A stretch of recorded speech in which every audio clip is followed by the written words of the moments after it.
Hello students, good morning. कल तक के वीडियो में अपन ने बाजरे के बारे में चर्चा कर रहे थे। कल की वीडियो में बाजरे का वैज्ञानिक नाम पढ़ लिया था और बाजरे का कुल, बाजरे का उत्पत्ति स्थान और बाजरे का महत्व। बाजरे के महत्व मैंने एक चीज बताई थी कि बाजरे को मोटे अनाजों की श्रेणी में रखा गया है। किसकी श्रेणी में? मोटे अनाजों की श्रेणी में। अब एक चीज का ध्यान रखना, बाजरा हमेशा दाना छोटा है लेकिन फिर भी किसकी श्रेणी में रखा गया है? इसे मोटे अनाजों की श्रेणी में रखा गया है। और बाजरे के अंदर जो वसा होती है वो कितने प्रतिशत, यानी 5% वसा इसके अंदर पाई जाती है और 73% क्या पाई जाती है? कार्बोहाइड्रेट्स पाई जाती है। इसके बाद में आज पढ़ेंगे अपन मृदा एवं खेत की तैयारी। सॉरी बेटा, पहले पढ़ेंगे अपन जलवायु। जलवायु वैसे बाजरा बात की जाए तो गर्म जलवायु का है। किसका है? गर्म जलवायु का है। लेकिन जो जलवायु है वो कौन सी जलवायु है? उष्ण एवं नम जलवायु। लिखो इसमें, बाजरे के लिए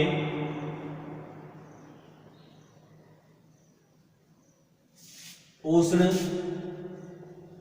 व नम जलवायु, उष्ण व नम जलवायु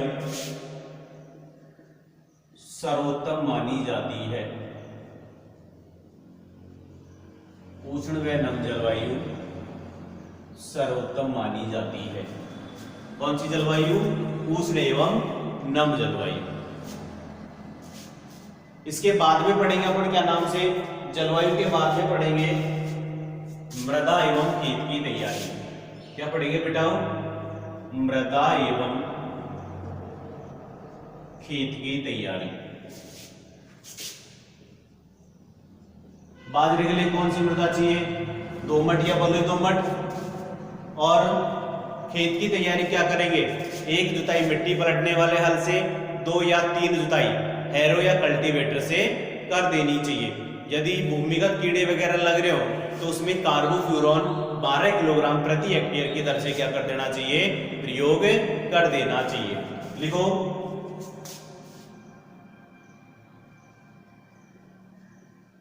बाजरा के लिए दोमट या बलुई दोमट, दोमट या बलुई दोमट मृदा, दोमट या बलुई दोमट मृदा सर्वोत्तम मानी जाती है। सर्वोत्तम मानी जाती है। कौन सी मृदा? या तो दोमट मृदा या बलुई दोमट मृदा बाजरे के लिए क्या मानी जाती है? सर्वोत्तम मानी जाती है। लिखो इसमें, खेत की तैयारी करते समय, खेत की तैयारी करते समय 1 जुताई मिट्टी पलटने वाले हल से, मिट्टी पलटने वाले हल से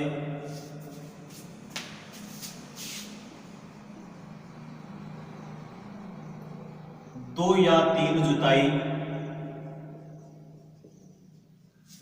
2 या 3 जुताई हैरो या कल्टीवेटर से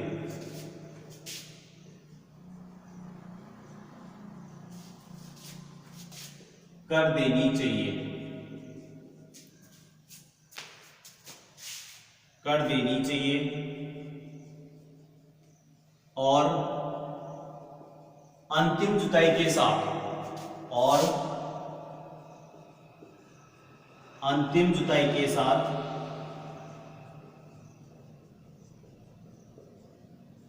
पाटा लगाकर मृदा को भुरभुरा बना लेना चाहिए।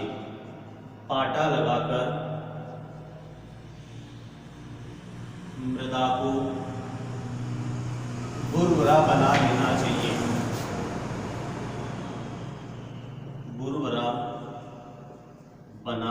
चाहिए।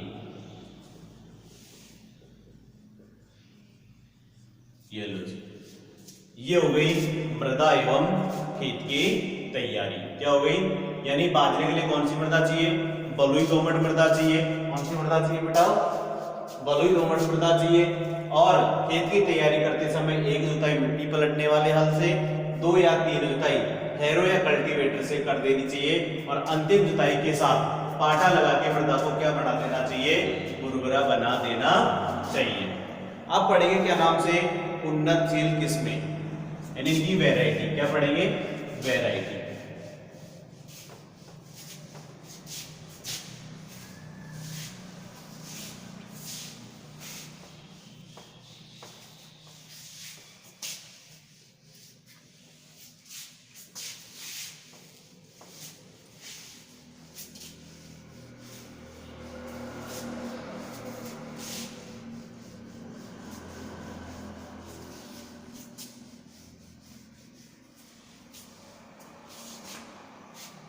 हेडिंग डाल लो बेटा,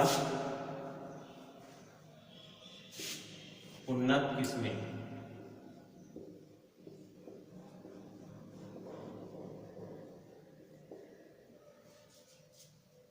बाजरे के लिए कौन कौन सी वैरायटियां हैं? जैसे आपको बता दूं, अभी हमारी मार्केट में चल रही है वही कृष्णा है, कावेरी है और पायोनियर है, बलवान है,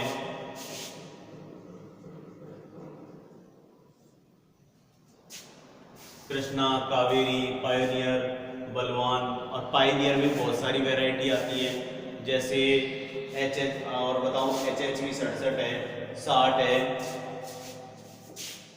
HHB 67, HHB 60 और HHB 67 है, HHB 60 है। और लिखो वैरायटीज की बाजरे की बेटाओ। पूसा 605 है, पूसा 605। और लिखो इसकी वैरायटी RHB 121, RHB 121। और क्या नाम से इसकी और वैरायटियां हैं? GHB 719, GHB 744, GHB 719 और GHB 744, GHB 719, GHB 744, RHB 90, RHB 90।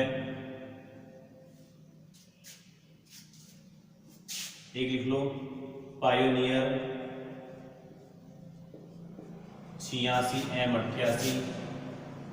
एक है पायोनियर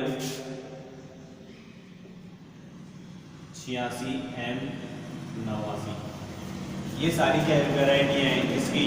बाजरे की कृष्णा, कावेरी, पायोनियर, बलवान, HHB 67 60, Pusa 605, RHB 121, GHB 719, GHB 744, RHB 90, pioneer 86M88, pioneer 86M89।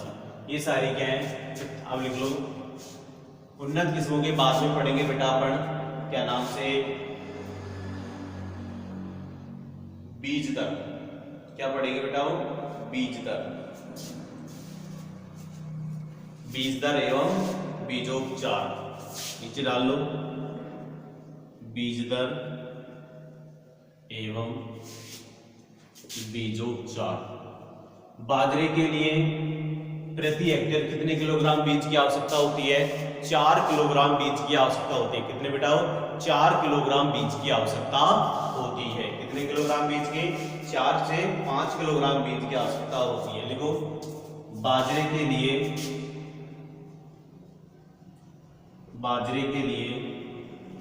4 से 5 किलोग्राम बीज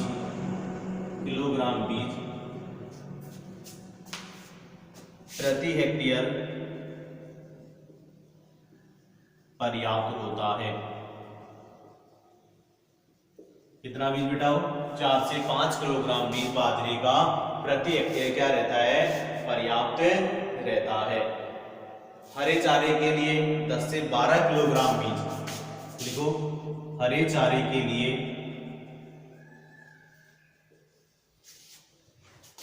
10 से 12 किलोग्राम बीज प्रति हेक्टेयर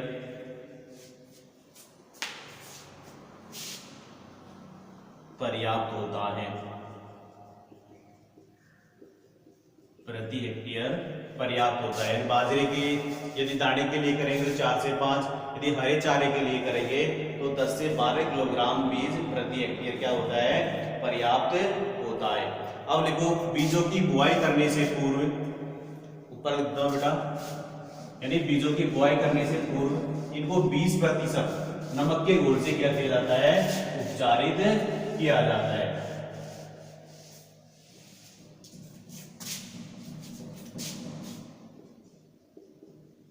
बाजरे की बुआई से पूर्व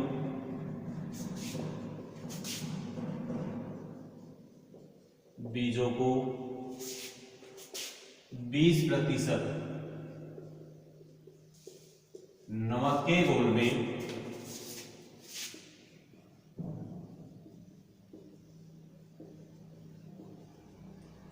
उपचारित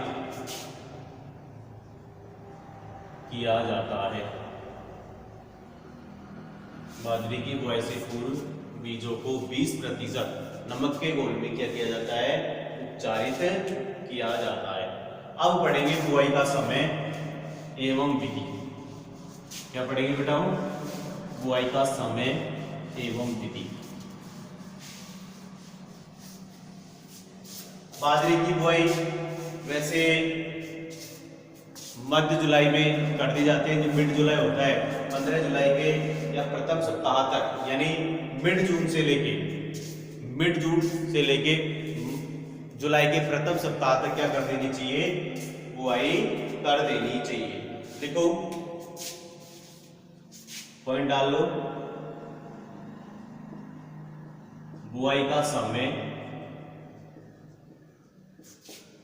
एवं विधि लिखो। बाजरे की बुआई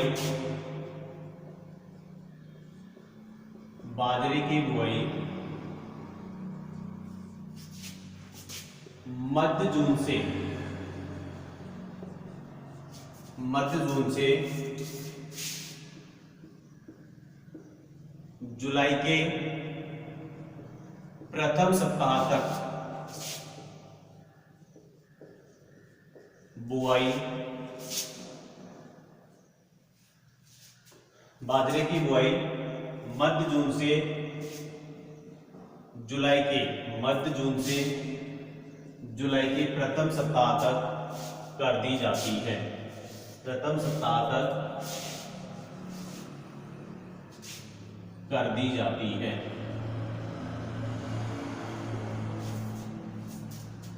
यानी बाजरे की बुआई कब करते हैं? मध्य जून से लेकर जुलाई के प्रथम सप्ताह तक क्या कर देते हैं? बाजरे की बुआई कर देते हैं। देखो आगे, बाजरे में कतार से कतार की दूरी, बाजरे में कतार से कतार की दूरी, कतार से कतार की दूरी 40 से 45 सेंटीमीटर तथा पौधे से पौधे की दूरी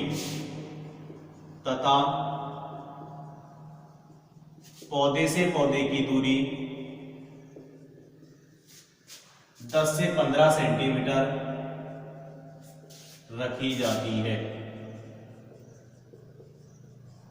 10 से 15 सेंटीमीटर रखी जाती है। नीचे लिखो, बीजों को 2 से 5 सेंटीमीटर की गहराई तक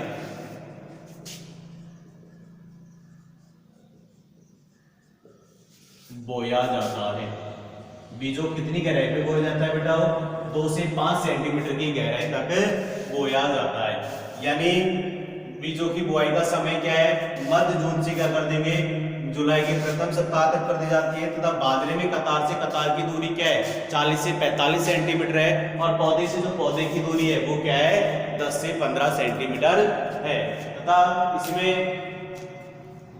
जो बीजों को कितनी दूरी पर बोया जाता है, कितनी गहराई में बोया जाता है 2 से 5 सेंटीमीटर की गहराई पर बोया जाता है। अब पढ़ेंगे खाद एवं उर्वरक। क्या पढ़ेंगे? खाद एवं उर्वरक। खाद उर्वरक में 10 से 15 टन तो वही क्या सड़ी हुई गोबर की खाद कितनी डालेंगे 10 से 15 टन।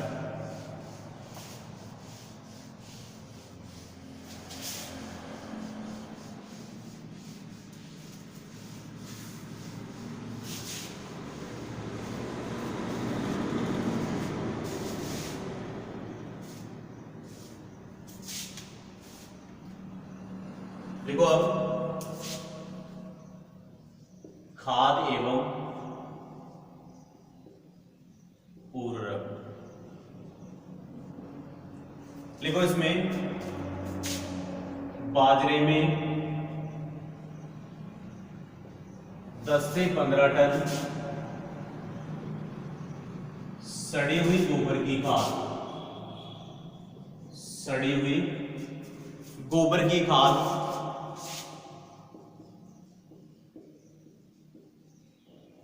प्रति हेक्टेयर की दर से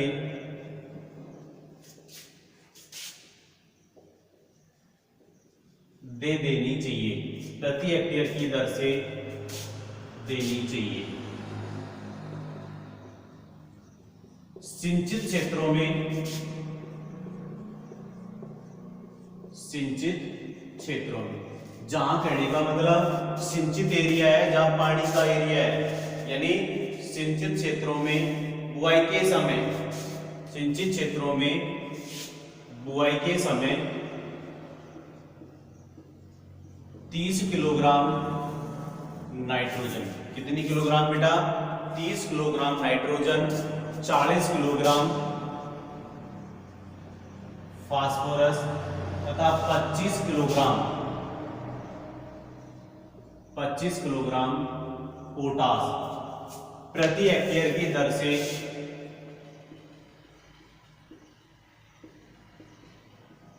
से देना चाहिए। यानी 10 से 15 टन तो क्या है सड़ी हुई गोबर की खाद और सिंचित क्षेत्रों में बुआई के समय 30 किलोग्राम नाइट्रोजन, 40 किलोग्राम फास्फोरस तथा 25 किलोग्राम पोटास प्रति हेक्टेयर की दर से क्या करना चाहिए देना चाहिए या मिला देना चाहिए तथा 30 किलोग्राम नाइट्रोजन 45 से 40 दिन बाद तथा 30 किलोग्राम नाइट्रोजन 40 से 45 दिन बाद, 40 से 45 दिन बाद खड़ी फसल में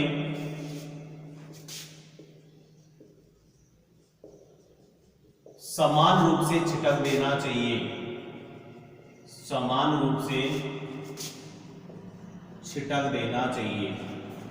खड़ी फसल में समान रूप से छिटक देना चाहिए।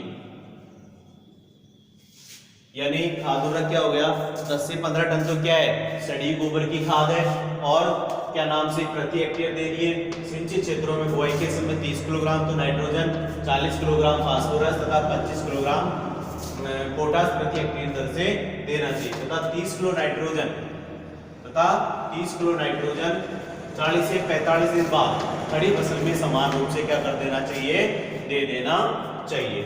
अब खाद उर्वरक के बाद में पढ़ेंगे बेटाओ सिंचाई। वैसे बाजरे की जो बुआई की जाती है वो वर्षा ऋतु में की जाती है। किसमें की जाती है वर्षा ऋतु में की जाती है। इसमें वो क्या नाम से पानी देने की जरूरत नहीं होती है, लेकिन फिर भी यदि वर्षा नहीं होती है उस स्थिति में हमें पानी लगाने की इसमें जरूरत रहती है। हेडिंग डाल लो बेटा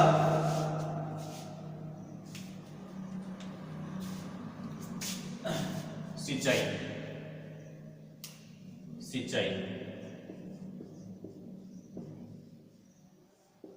बाजरे की बुआई कौन से सीजन में करते हैं वर्षा ऋतु में करते हैं। देखो बाजरे की फसल की बुआई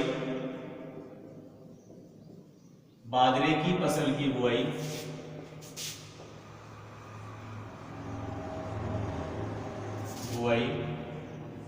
बाजरे की फसल की बुआई वर्षा ऋतु में करते हैं।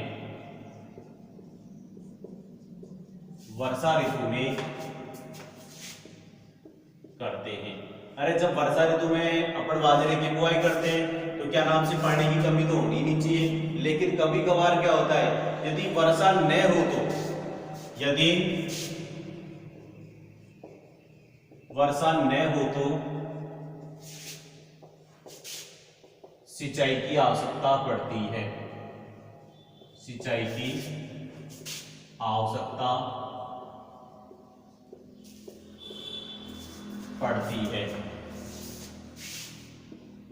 अब वो सिंचाई कब करनी चाहिए, यानी एक तो कल्ले फूटते समय और दूसरी बात सिट्टे निकलते समय। कब करनी चाहिए, कल्ले फूटते समय और सिट्टे निकलते समय क्या कर देनी चाहिए, सिंचाई कर देनी चाहिए। सिंचाई की आवश्यकता पड़ती है, इसलिए कल्ले फूटते समय एवं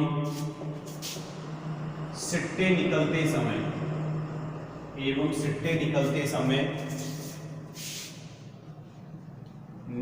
समय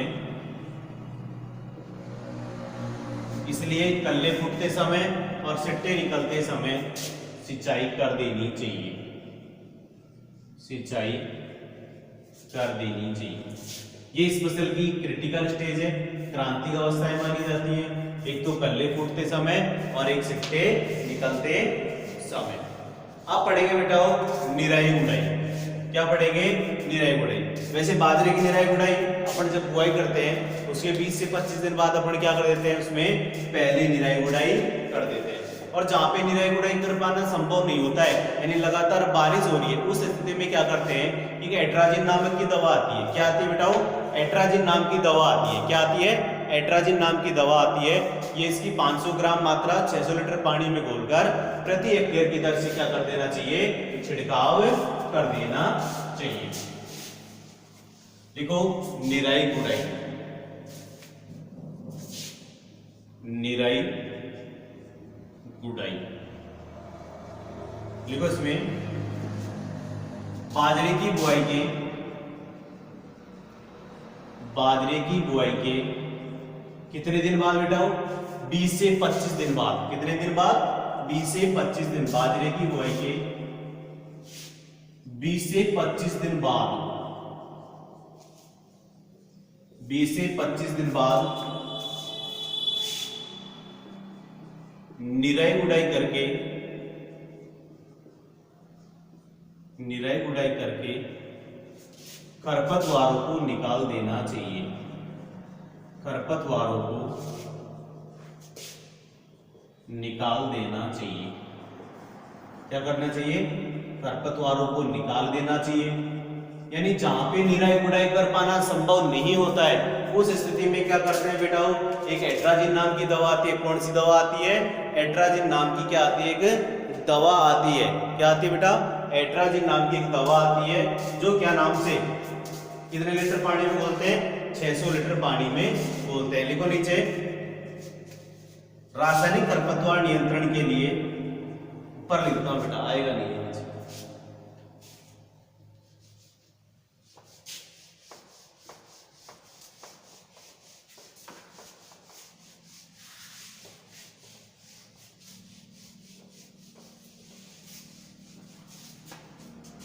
देखो इसमें रासायनिक खरपतवार नियंत्रण के लिए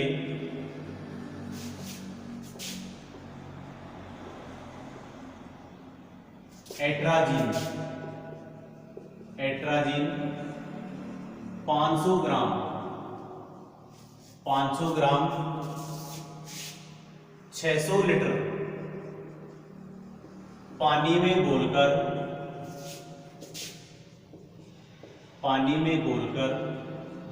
प्रति हेक्टेयर की दर से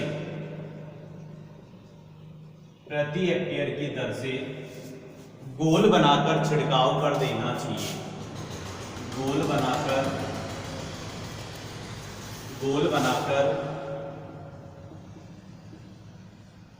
छिड़काव कर देना चाहिए।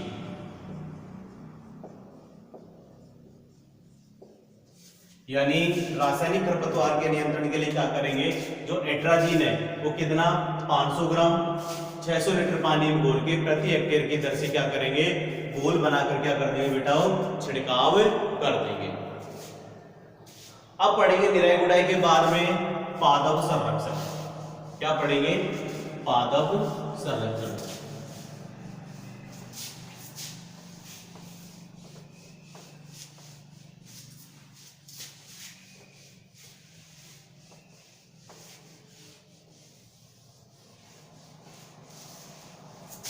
हेडिंग डाल लो बेटा, पादप संरक्षण। पादप संरक्षण में सबसे पहले पढ़ेंगे अपन कीट। पादप संरक्षण, पादप संरक्षण, इसमें पहले पढ़ेंगे कीट। अब कौन कौन से कीट लगते हैं, एक तो देखो पहले बताऊं आपको, कातरा लगता है, एक हरा तेला लगता है, एक गंदी बग लगता है। ये सारे क्या है, कीट है। कातरा है, हरा तेला है, गंदी बग है। और क्या नाम से, इनके नियंत्रण के लिए क्या करते हैं, क्यूनालफॉस। क्यूनालफेस नाम की दवा आती है, उससे क्या किया जाता है इनको, यानी क्यूनालफॉस 1.5%, यानी क्यूनालफॉस का जो चूर्ण आता है 25 किलोग्राम प्रति हेक्टेयर की दर से क्या कर देते हैं, उसका बुरकाव कर देते हैं। क्या कर देते हैं बेटा, बुरकाव कर देते हैं। लिखो बाजरे के बारे में, देखो इसमें बाजरे में पादप संरक्षण में सबसे पहले कीट लिखना है। देखो कातरा, हरा तेला, कातरा, हरा तेला, गंदी बग, गंदी बग। इन सभी कीटों की रोकथाम के लिए, इन सभी यानी कातरा, हरा तेला, गंदी बग, इन सभी कीटों की रोकथाम के लिए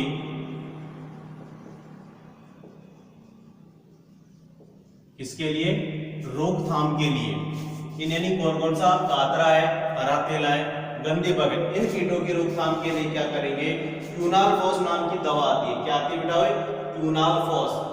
क्यूनालफॉस 1.5%, देख लो, रोकथाम के लिए क्यूनालफॉस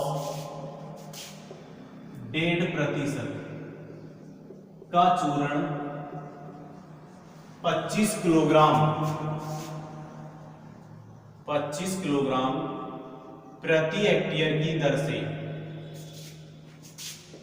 प्रति हेक्टेयर की दर से बुरकाव कर देना चाहिए। बुरकाव कर देना चाहिए,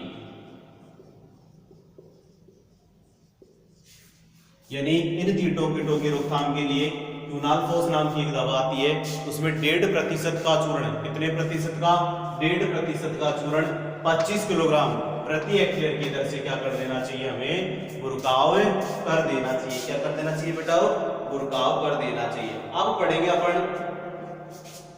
क्या नाम से, रोग पढ़ेंगे। क्या पढ़ेंगे, रोग। सबसे पहला रोग पढ़ेंगे हरित बाली रोग। कौन सा, हरित बाली रोग। पहला रोग मान लो, पहला रोग है इसका बेटा हरित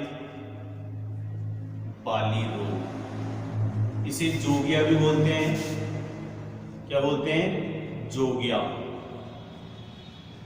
जैसे ग्रीन ईयर डिजीज भी बोलते हैं, अंग्रेजी में क्या बोलते हैं, ग्रीन ईयर डिजीज। क्या बोलते हैं, ग्रीन ईयर डिजीज, हरित बाली रोग। और इसको दूसरे नाम से किस नाम से जाना जाता है, जोगिया के नाम से जाना जाता है। देखो इस रोग की रोकथाम के लिए, इस रोग की रोकथाम के लिए रोग ऋतु किस्मों की बुआई करनी चाहिए। इस रोग की रोकथाम के लिए रोगरोधी किस्मों की क्या करनी चाहिए? बुआई करनी चाहिए। क्या करनी चाहिए बेटा? बुआई करनी चाहिए। रोकथाम के लिए रोगरोधी किस्मों की बुआई करनी चाहिए।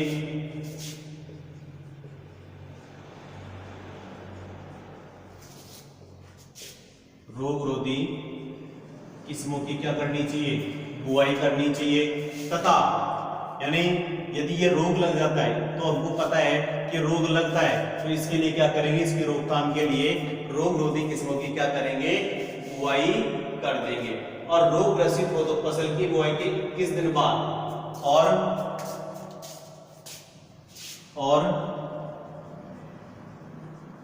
फसल की बुआई के 21 दिन बाद, कितने दिन बाद बताओ? 21 दिन बाद, और फसल की बुआई के 21 दिन बाद, कितने दिन बाद? 21 दिन बाद 2 ग्राम मैनकोजेब, 2 ग्राम मैनकोजेब, कितनी ग्राम? 2 ग्राम मैनकोजेब प्रति लीटर की दर से, प्रति लीटर की दर से घोल बनाकर छिड़काव कर देना चाहिए। घोल बनाकर छिड़काव कर देना चाहिए। यानी रोगरोधी किस्में बोनी चाहिए। और यदि फसल की बुआई अगर रोग भी लग जाता है तो फसल की बुआई के 21 दिन बाद क्या करेंगे कि 2 ग्राम मैनकोजेब प्रति लीटर की दर से घोल बना के क्या कर देंगे बेटा? वो छिड़काव कर देंगे। अब दूसरा रोग पढ़ेंगे। कौन सा रोग? जिसे बोलते हैं अरगट या चेपा। क्या बोलते हैं? अरगट या चेपा। इसे गुंदिया भी बोलते हैं। कौन सा रोग बोलते हैं बेटा उसको? गुंदिया रोग। अरगट या चेपा बोल सकते हैं। आप लिख लो चेपा। कौन सा रोग? चेपा रोग। दूसरा रोग पढ़ेंगे चेपा, इसको गुंदिया भी बोलते हैं। क्या बोलते हैं बेटा? गुंदिया रोग बोलते हैं। क्या बोलते हैं? गुंदिया रोग। गुंदिया रोग, चेपा बोल दो चाहे गुंदिया रोग बोल दो। अब इस रोग में होता है क्या है? यानी चेपे रोग से क्या होते हैं कि जो सिट्टा होता है, यानी जो ऊपर जो बाल आती है, उसमें क्या होता है? ऊपर की तरफ चिपचिपा सा गोंद का जैसा पदार्थ निकलता है। क्या निकलता है? गोंद का जैसा पदार्थ निकलता है। किसमें? सिट्टे के अंदर। यानी जो बाली होती है ना बेटा, उसके अंदर एक गोंद का जैसा पदार्थ निकलता है। यानी चिपचिपा एकदम, एक अपन क्या कहें कि लार जैसा पदार्थ उसमें निकलता है। इसके अंदर लिखो बेटा, इस रोग में सिट्टे पर, इस रोग में बाली में, ये सट्टा लिख लो, बाली में गोंद जैसा चिपचिपा पदार्थ निकलता है। गोंद जैसा चिपचिपा पदार्थ, बाली में गोंद जैसा चिपचिपा